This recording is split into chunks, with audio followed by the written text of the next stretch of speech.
Hello বন্ধুরা, লকডাউনে তোমরা কেমন আছো? ঘরে বসে আছো তো? বোর হচ্ছে নিশ্চয়ই, জানি আমি। তাই তো চলে আসলাম আজকের নতুন একটি গল্প নিয়ে তোমাদের জন্য। আর হ্যাঁ, আমার চ্যানেলটিকে সাবস্ক্রাইব করো। চলো তাহলে শুরু করে দিই আজকের নতুন গল্প। আমার জামাই রুদ্র চাকুরির জন্য হাওড়ায় থাকে আর একটা এনজিওতে ফিল্ড অফিসার হিসেবে কাজ করে। আমার মেয়েকে বিয়ে করেছে 2 বছর হলো। আমার হাজবেন্ড আমার থেকে 10 বছরের বড় আর পেশায় একজন ব্যবসায়ী বলে গত 4 বছর তিনি মালয়েশিয়াতেই থাকেন। আমার এক ছেলে ও 2 মেয়ে। বয়স তাদের বেশি নয়, ছেলে সবেমাত্র ক্লাস 10-এ পড়ে আর ছোট মেয়ে পড়ে ক্লাস 7-এ। বড় মেয়ের বিয়ের পর ওদের একটি ছেলে সন্তানও হয়েছে। আমার বড় মেয়ে অনেক দেখতে সুন্দর, সংসারী, সন্তান আর পরিবার গুছিয়ে রাখার মতো মেয়ে। এ নিয়েই তার সারা বেলা কেটে যায়। আজ আপনাদের ব্যতিক্রম একটা ঘটনা বলবো। গত 2 বছর আগের কথা। আগেই বলে নি, আমার বয়স 38-এর কাছাকাছি। কিন্তু সত্যি বলতে আমাকে দেখলে এটা মনে হবে না যে আমি সন্তানের জননী। আমার স্বামী বাইরে থাকায় আমার যৌবন বলতে গেলে ধরে আছে। ওই 6 মাস পর এসে কদিন সব ঝুলিয়ে আর ঢিলে করে দিয়ে যায়, তারপর আবার সব আগের জায়গায় ফিরে আসে। আর আমার স্বামী চলে যাওয়ার পর আমি যৌবন যন্ত্রণায় ছটফট করতে থাকি। এই জ্বালা কিভাবে মেটাবো? আমার এই যৌবন ভরা যৌবন, বুকের তৃষ্ণা আর নিচের জ্বালা কিভাবে মেটাবো? পাড়ার অনেক চ্যাংড়া ছেলে নজর দেয়। আমার স্বামীর কয়েকজন বন্ধুরও হাবভাবে বুঝি, কিন্তু ছেলে মেয়ের কথা ভেবে না, স্বামীর কথা ভেবেও কখনো তাদেরকে সাড়া দিতে চাইনি।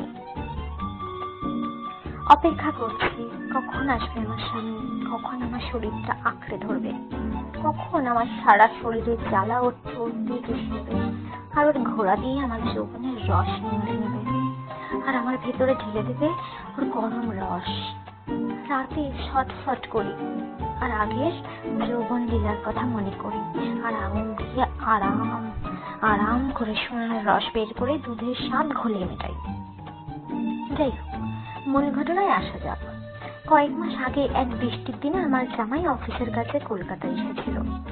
বৃষ্টি ভেজা রাত, জামাই আমাদের বাড়িতে আসলো খাবার খেতে। খাওয়ার পর সে চলে যেতে চায়।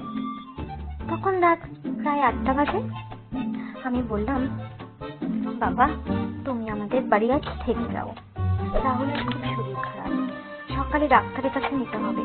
ভাবলাম বাড়িতে কেউ নেই, তাই তুমি থাকলে ভালো হতো। ও বলল ঠিক আছে। আমার বড় মেয়েকে ঘটনাটা বললাম যে জামাই আজ এখানেই থাকছে। ওদিকে ছেলের 101 ডিগ্রি জ্বর, তাই ঘুমিয়েও পড়েছে। আমি জামাইকে বললাম, বাবা তুমি কাপড় চোপড় পাল্টে নাও, আমি তোমার খাবার দিচ্ছি। এই বলে রান্নাঘরে চলে গেলাম। জামাই আমার হাত মুখ ধুয়ে খাটের উপর বসলো। আমি খাবার টেবিলে ওর খাবার রেডি করে দিয়ে ওকে খেতে ডাকলাম।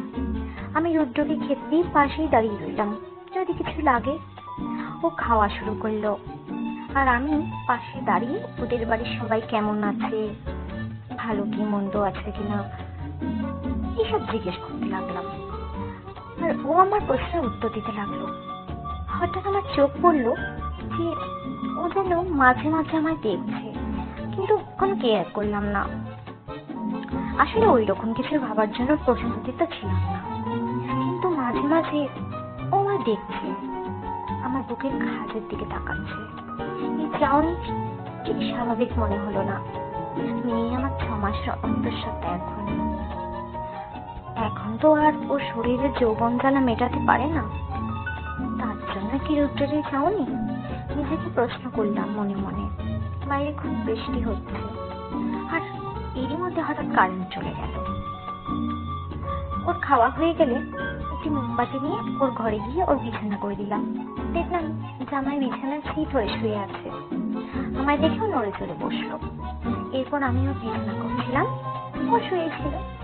আর আমি লক্ষ্য করলাম আমি যখন ঝুঁকে বিছানা করছি, নাইটির ফাঁক দিয়ে ঝুলে থাকা আমার বুকস গুলো দেখছিল আর ওর চোখে এক তৃষ্ণা ফুটে উঠেছিল। মনে হচ্ছিল বহুদিনের তৃষ্ণায় যেমন চাতক পাখি বৃষ্টির অপেক্ষায় থাকে, ঠিক তেমনি আমার বুকের ওই দুটো পেলে ও যেন ছিঁড়ে খেয়ে নেবে। মুহূর্তের মধ্যে এসব ভেবে যেন আমার শরীরে বিদ্যুৎ খেলে গেল। না, আমি এসব কি ভাবছি? সম্পর্কে আমি ওর মা হই? ছি ছি। একদিকে বর্ষার তুমুল বৃষ্টি শুরু হয়েছে, আরেকদিকে আমার শরীরের কামুকতাও যেন বেড়ে যাচ্ছে। কি করব বুঝেই পারছি না। এরই মধ্যে কারেন্ট চলে এলো। আমি পিছন ফিরে আলমারি থেকে চাদর বের করছিলাম, আর আলমারির আয়নায় দেখতে পেলাম ও আমার পাছাগুলো এমন ভাবে দেখছে যে মনে হচ্ছে এখনই এসে সুযোগ পেলে ঢুকিয়ে দেবে। শুধু আমার সিগন্যালের অপেক্ষা, কিন্তু পারছি না, কারণ ও আমার জামাই। নিজের সর্বাত্মক কন্ট্রোল করার চেষ্টা করলাম। এর মধ্যে কারেন্ট আবার চলে গেল। আমি অন্ধকারে মোমবাতির খোঁজে হাত নাড়াতে লাগলাম। খাটের কাছে থাকা টেবিলে হোঁচট খেয়ে খাটের উপর এমন ভাবে পড়লাম যে ঠিক ওর বুকের উপর আমি, আর আমার হাতটা পড়লে ওর লুঙ্গির উপর। আজ বহুদিন পর কোনো পুরুষের স্পর্শ পেলাম। ওর শরীরের গন্ধে আমার ভেতরে আবার যেন বিদ্যুৎ খেলে গেল। আর ওর লুঙ্গির ভেতরে থাকা ওর ওই ঘোড়াটা একেবারে রেডি হয়ে আছে। আমি সাথে সাথেই উঠে গিয়ে পাশের রুম থেকে মোমবাতি জ্বালিয়ে আনলাম। রাত তখন প্রায় 12:30 বাজে। আমি ওকে বললাম, তুমি ঘুমাও, আমি পাশের রুমে আছি, কিছু দরকার হলে আমাকে ডেকো বলে চলে গেলাম। আমি বিছানায় শুয়ে পড়লাম। খুব ইচ্ছে করছে বৃষ্টির রাতে ওকে ইচ্ছে মতো আমার এত দিনের তৃষ্ণা মেটেনি। বহুদিনের উপোস করা এই দেহ ওকে শোবে দিই। রুদ্রও তো বহুদিনের তৃষ্ণা নিয়ে আছে, তাই না? খানিকক্ষণ পর বৃষ্টি আরো বেড়ে গেল। আমি এসব চিন্তার মাঝেই ওর আবার ডাক এলো। ও বলল, আপনি কি ঘুমিয়ে গেছেন?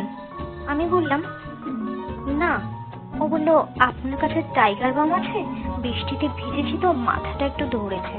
আমি বললাম, হ্যাঁ আছে, তুমি যাও, আমি নিয়ে আসছি। এই বলে আমি মালিশ করার জন্য ওর রুমে এসে মশারির একটু ফাঁক করে তুলে ওর খাটের কোণায় বসলাম, আর ওর মাথায় মালিশ করতে লাগলাম। বেশ কিছুক্ষণ মালিশ করার পর মনে হলো ও যেন ঘুমিয়ে পড়েছে। আমারও চোখ লেগে যেতে থাকলো। এভাবে কিছুক্ষণ চলার পর আমিও কখন যেন ঘুমিয়ে পড়লাম। ওর মাথায় আমার হাত রেখে শুয়ে পড়লাম। ঘুমের মধ্যেই মনে হলো একটা হাত আমার পেটের উপর রেখেছে, আর আস্তে আস্তে পেটের উপর আমার হাত বোলাতে লাগলো। আমি চোখ বন্ধ করে বুঝতে পারলাম ও ইচ্ছে করেই করছে, নাকি আবার মনে হলো ঘুমের মধ্যে করছে আমার মেয়েকে মনে করে, কি জানি। কিন্তু ওর হাতের স্পর্শ আমার সোনা ভিজিয়ে গেল। ওর হাত এবার আমার বুকের কাছে চলে আসছে। আমি বাধা দিলাম না, ঘুমের মতোই চোখ বন্ধ করে রইলাম। আস্তে আস্তে আমার শরীর যেন অবশ হতে লাগলো, আর সোনার ভিতরটা কুটকুট করতে লাগলো। আমি চোখ বন্ধই করে আছি। আর রুদ্র এবার আমার মাই চেপে ধরলো, আমার দিকে পাশ ফিরে শুলো, আর ওর মেশিনটা আমার থাই এসে ঠেকলো। আমার নাইটির ফাঁক গলে ওর হাত ঢুকে গেল আমার মায়ের উপর। আমি কি করব বুঝেই উঠতে পারছিলাম না। আমি কি ওকে জাগিয়ে দেব, নাকি আরো কিছুক্ষণ অপেক্ষা করি? চুপ করে শুয়ে থাকলাম, বেশ ভালোই লাগছিল। এবার চোখ বন্ধ করে ও আমায় জড়িয়ে ধরলো, আমার মুখে ওর মুখ ঘষতে লাগলো, আর ঘুমের মধ্যেই ও আমার ঠোঁট কামড়ে ধরলো আর চুষতে লাগলো, আর আমার শরীরের তৃষ্ণা আরো বাড়তে লাগলো। আমি সম্পর্কের সব বাধা ভুলে গেলাম। এই মুহূর্তে আমি এক নারী, আর ও যেন আমার নারীত্বের দাবিদার। সঁপে দিলাম নিজেকে। ও এবার আরো সাহসী হয়ে গেল, আর একটি হাত আমার সোনাটার কাছে নিয়ে এলো। আর এবার আমি বুঝতে পারলাম ও জেগেই আছে, তো আমি চোখ বন্ধ করেই রইলাম। ও আমার সোনায় হাত দিয়ে বুঝে গেল আমি জেগে আছি। সোনা তোমার ভিজে রসগোল্লা হয়ে আছে, শুধু ঢোকাতে দেরি। এবার ও ওর সব নাটক ছেড়ে আমার টেনে তুললো, আর এক টানে আমার নাইটি খুলে দিল, আর বেড থেকে উঠে গিয়ে দরজাটা বন্ধ করে দিল, আর আমার পা দুটোকে ফাঁক করে নিয়ে নিজের মুখ আমার সোনায় গুজে দিল। আর আমি সহ্য করতে না পেরে আহ আহ বলে উঠলাম। ও দু হাত দিয়ে আমার শক্ত মাইগুলো কচলাচ্ছে আর আমার সোনার ভিতরে জিভ ঢুকিয়ে নাড়াচাড়া দিচ্ছে। আর কি চরম সুখ! আমি আহ আহ করতে লাগলাম আর হাত দিয়ে ওর মাথাটা যেন চেপে দিতে লাগলাম, আর আরেকটা হাত দিয়ে ওর মেশিনটা ধরে নাড়াতে লাগলাম। আর ওর মেশিনটা ধরে মনে করলাম মেয়েটা হলে আমার খুবই ভাগ্য করে মালটাকে পেয়েছে। এবারও আমার পেছনে একটা বালিশ দিয়ে আমার সোনার ভিতরে ওর মেশিনটা ঢুকাতে গেল। আর ওর এত বড় ছিল যে আমার এতদিনের উপবাস করা সোনা এতটাই টাইট ছিল, এক ধাক্কায় ঢুকলো না। ও আবার আরেক চাপ দিল, এবার ঢুকে গেল। আর ওর গরম মেশিনটা যখন আমার ভিতরে ঢুকলো আমি আহ করে উঠলাম। আর ও আমার উপরে হামলে পড়লো, আমার মায়ের দুটো চেপে ধরে ওর মেশিন চালাতে শুরু করলো। আর আমি দুই পা আরো চেপিয়ে দিয়ে পরম সুখে ওর দেওয়া প্রত্যেকটি ধাক্কা উপভোগ করতে লাগলাম। আর মুখ দিয়ে শুধু আহ আহ করে জোরে জোরে দাও, জোরে দাও, এইভাবে ওইভাবে দাও, আর একটু জোরে করো সোনা, আর একটু জোরে, আহ আহ দাও দাও বলতে লাগলাম। এই প্রথম বর ছাড়া অন্য কেউ আমায় করছে, তবে এই সুখ সব সুখকে হার মানিয়ে দেবে। বন্ধুরা, এই গল্প বলতে বলতে যখন সুখের কথা আমার মনে হচ্ছে আমারটাও যেন ভিজে উঠছে। কি তোমাদেরটা দাঁড়িয়ে গেছে তো? তাহলে আমার সাথে হাত দিয়ে কাজ চালাও। রুদ্রের ওই ঠাপ আমার সুখে পাগল করে দিচ্ছিল।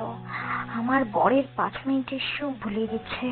সময় যাচ্ছে আর ওর শক্তি যেন বেরিয়ে যাচ্ছে। আমি আর ধরে রাখতে পারলাম না। আমি এবার বললাম, পাগল হয়ে গেছি রুদ্র আমি। এবার আমার কাছে এসো, আসো, আরো জোরে করো, আমার সোনা ভরিয়ে দাও রুদ্র, আমার বেরোবে। প্লিজ আর একটু জোরে করো সোনা, প্লিজ একটু কাছে এসো, দাও দাও, জোরে জোরে দাও দাও। বলতে বলতে আমার জল খসিয়ে দিলাম। রুদ্র থামছে না, ওর গতি আরো বেড়ে গেল। বুঝলাম ওরও এবার বেরোবে।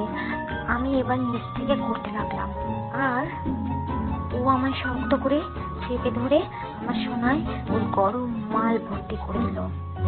আর একদিনে আমার শরীরে জ্বালা মিটল। জামাই আমার সোনার ভিতরে বাড়াটা ঢুকিয়ে রাখলো, আর ও সব মাল একটু একটু করে আমার সোনা চুষে নিতে লাগলো। আর যেটুকু বাকি ছিল সেগুলো গড়িয়ে বিছানার উপর পড়তে লাগলো। আর ভিতরটা কেমন যেন গরম হয়ে আছে। আহ, আজ বহুদিন পর আমার গুদের জ্বালা মিটল। কতদিন হলো বর আমার চুদে বিদেশে চলে গেছে, আর আমি তো নির্জলা হয়ে বসেছিলাম। বেগুন, শশা, আঙুল কিছুই বাদ রাখিনি, কিন্তু বাড়ার ঠাপের কাছে অন্য কিছুর তুলনাই হয় না। আজ আমার জামাই আমার চুদে আমার সব চেষ্টা মিটিয়ে দিল। ও এবার উঠতে চাইলো। আমি আমার পা দুটো দিয়ে কোমর আঁকড়ে ধরলাম। লজ্জায় কথা বলতে পারছি না। ও চুপ করে থাকলো না, আমার দুধ চুষতে লাগলো, আর আমার দুধের বোতায় আলতো করে কামড়াতে লাগলো। আমার আবার কাম জ্বালা উঠতে লাগলো। আমি ভাবলাম আবার চুদবে নাকি। আমি ওকে সরিয়ে দিয়ে ওর বাড়াটা মুখে নিয়ে নিলাম। মালের গন্ধে আর রসে বাড়ার যেন ভিজে আছে। একটু পরেই আবার রেডি হয়ে গেল, আর ও আমায় আবার সরিয়ে দিল আর চুদতে লাগলো। বাইরে বৃষ্টি হচ্ছে আর আমরা ঘরে বসে বন্য খেলায় মেতেছি। আজ প্রথমবার কোনো পুরুষের ছোঁয়া আমায় আগে সমস্ত সুখ ভুলিয়ে দিল। আমার আবার বের হবে। এই চরম সুখে আবার বলতে লাগলাম, রুদ্র প্লিজ আরো জোরে, আরো জোরে, ফাক মি, ফাক ফাক ফাক ফাক মি।